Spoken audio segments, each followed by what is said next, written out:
Welcome. In the previous video, Music with Commodore 64 SID 6581 Programming Part 1, we saw how to set the SID to make the Commodore 64 emit a note. Now we will see how to play a short piece of music.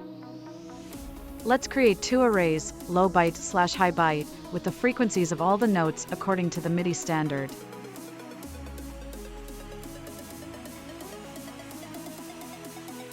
The Midi values range from 0 to 127, but in our piece we use the values from 40 to 85. To fill the arrays we use this algorithm.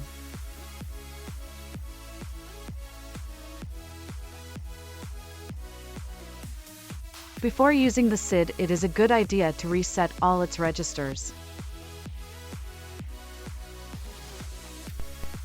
Let's set the SID to obtain the sound of a piano. Of course, you can vary these values to obtain sounds that you like the most.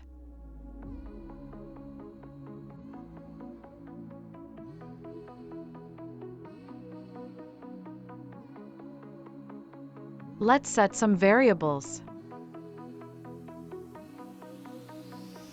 Next, you need to run this cycle.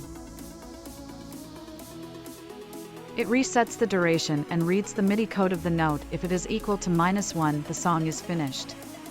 If the note is not 0, it turns off the previous note, and if there is no pause, sets the new note and turns it on. Checks the duration, and then repeats the cycle. For the duration of the note, it is better to use the variable ti. In the data lines, the numbers have the following meaning. From 21 to 108 Midi code of the note. 0 leave the note unchanged. -2 release the note. -1 end of song. We insert the date lines with the notes.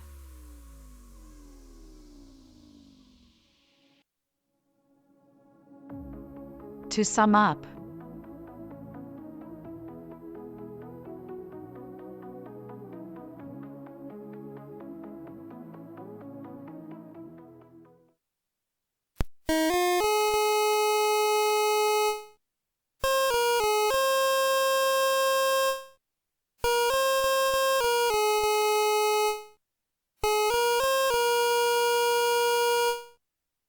did you like the video?